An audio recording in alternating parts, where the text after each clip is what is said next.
اس بوڑھی عورت کا قصہ بھی آپ نہیں بھول سکتے جو گھر کا سامان باندھ کے اپنے دروازے پہ بیٹھی ہوئی تھی، اور اس نے سنا تھا مکے میں ایک جادوگر آیا ہے جسے ملتا ہے اس کا دین چھین لیتا ہے، کہیں ایسا نہ ہو کہ کہیں اس سے ملاقات ہو جائے اور وہ دین ہی میرا چھین لے، مجھے شہر چھوڑ دینا چاہیے۔ گھر کے تھڑے کے اوپر سامان باندھ کے بیٹھی ہے، حضور بھی گزرے، اس نے دیکھا تو کہا بھتیجے یہ سامان میرے سر پہ رکھ دے۔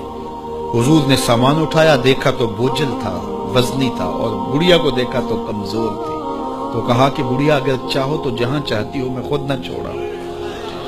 اس نے کہا اس سے بڑی مہربانی کیا ہوگی؟ حضور نے سامان اٹھایا ہوا ہے اور بڑھیا سے باتیں بھی کرتی جا رہی، تو بڑھیا کو کہا کیوں جا رہی ہے؟ اس نے کہا کہ سنا ہے یہاں ایک جادوگر ہے جو لوگوں کا دھرم لوٹ لیتا ہے، لوگوں کا دین لوٹ لیتا ہے۔ میں نے ساری زندگی بتوں سے وفا کی، میرے آباء و اجداد نے بتوں سے وفا کی ہے، میں چاہتی ہوں دین اجداد ہاتھ سے چھوٹ نہ جائے، آخر اس شہر میں رہتی ہوں کہیں مل نہ جائے۔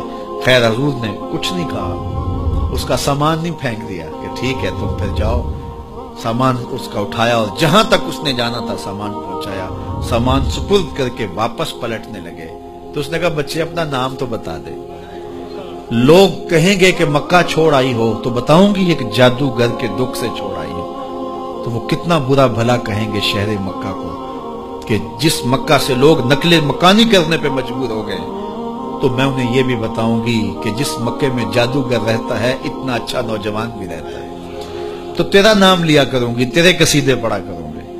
تو حضور علیہ السلام مسکرا پڑے، کہا بڑھیا جس جادوگر سے بھاگ کے آئی ہے وہ تیرے سامنے کھڑا ہے۔ اس نے کہا سچ سے آپ ہی محمد ہیں؟ حضور نے فرمایا نام میرا یہی ہے۔ تو اس نے کہا پھر آپ کا جادو میرے پہ چل گیا ہے۔ اللہ اکبر، تیری تک کے ادامہ میں مرید ہو گئے، لوگوں کی خدمت کریں، بوڑھوں کے کام آئیں، دکھیوں کے کام آئیں، مصیبت زدہ کے کام آئیں۔ حضور یتیم ہو کے یتیم پرور تھے، لاچاروں کی مدد کرتے، لوگوں کے گھروں میں پانی بھر کے دے دیتے، اور دکھیوں کے کام آ جاتے اور مصیبت زدوں کے کام آ جاتے۔ تو حضور سے پیار کرنے والوں، امت میں آپس میں حسد نہ پھیلاؤ، بغض نہ کرو، نفرتوں کے پہاڑ کھڑے نہ کرو، ایک دوسرے سے پیار کرو، جڑو، امت وحدہ بنے، اور اپنے ماحول کو، اپنی معاشرت کو ایک خوبصورت معاشرت کا رنگ دو، اور اپنی زندگی کو حضور کے نام کر دو۔